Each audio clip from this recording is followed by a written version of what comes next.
kind of equipment do you use here at CNR? Okay, so we are in the room with the Confocal microscope. What we do here is we look at solid samples and biological samples, and we try to understand the compound that we are studying, how it behaves in this environment. So we have the lasers over there that we use to excite our sample, so to give energy to our sample. We have the microscope with the objective, and the objective is the important part. It brings light to the sample, and the emitted light from the sample is also collected through the objective. And then we have this part of the instrument where the emission of our sample is collected. So, as you can see here, I created this image. It's of a pollen. It's a natural, something we find in nature, pollens. And so I used an argon ion laser and a red dye laser that are not so frequently used outside research, but in research they are used very much. I use them to excite the sample and to collect green, yellow and red emitted light by the pollen. The pollen is a natural organism that can emit a lot of light, so it's very nice to look at. So it's a system to investigate what happens with the sample that we are studying.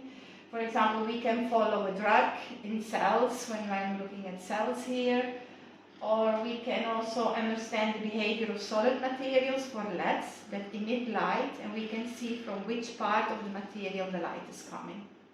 We are now in another laboratory. It's quite noisy here, as you can hear, and you can feel this, but it's quite cold here. And so, what goes on here? What kind of instruments do you have here? So, this is a Titanium-Sapphire laser. This is one of the most sophisticated equipment that we have here. And in this laser, the emitting species is the titanium ion, which is a dopant instead of aluminium in the sapphire crystal. So, the titanium is the species which is stimulated to emit the laser radiation. The particular thing is that the pulse of this laser is very, very short. It's only 100 femtoseconds in duration. And the wavelength of the laser beam is 800 nanometers. And we use this laser to excite molecules, samples, so that they create electronic excited state when the pulse is on the sample.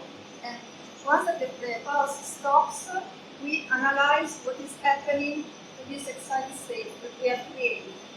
So this species is a sort of transit species that decays, and we analyze the evolution of the spectral features of this species in time. To do this, we need to analyze the absorption of light of the excited state. So we first create the excited state, and then we send another beam, which is the analysis. So the excited state absorbs further light and goes to populate higher excited states, and we can measure this absorption spectrum, and we measure how this then evolves in time.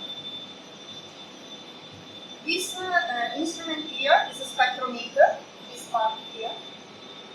In the spectrometer there is this event, so we have a pump and then a probe on the sample. The pump and the probe beads are created from the same beam which is exiting from the laser, because in a quite complicated way the same laser beam can be transformed into a white beam. So the monochromatic laser at 800 nanometers is transformed in a white beam, but always with the same temporal resolution.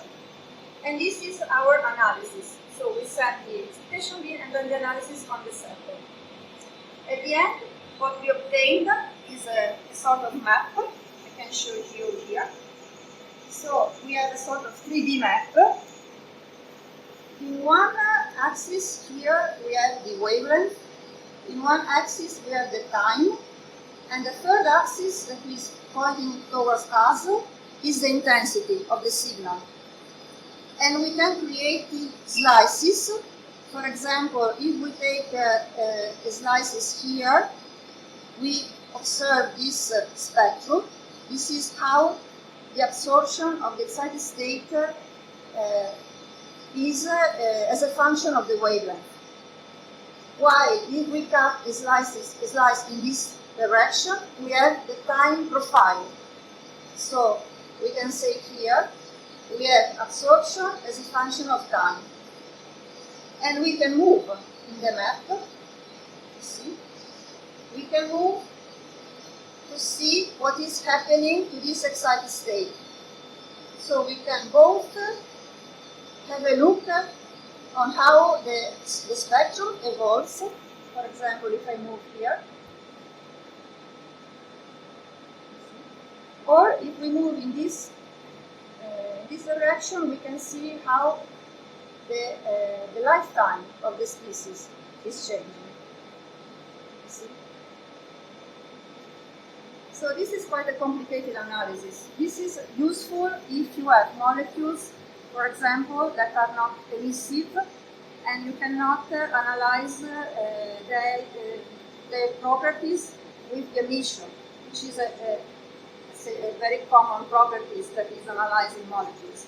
In this case, there can be species which are transient, let's say, that are not emissive, and we can get them only with this instrumentation. And this is important to analyze the properties of materials for many kinds of applications, from biomedical to lighting to any kind of application. Solar cells. Yes, because there can be process where, for example, electrons are injected into the materials, like, for example, in organic photovoltaics. So the molecules are absorbing light and then injecting electrons into the semiconductors. In this case, these electron transfer reactions can be monitored with this equipment. And also the time scale is very, very short. So we can monitor events that are faster than 1 picosecond up to some nanoseconds in time.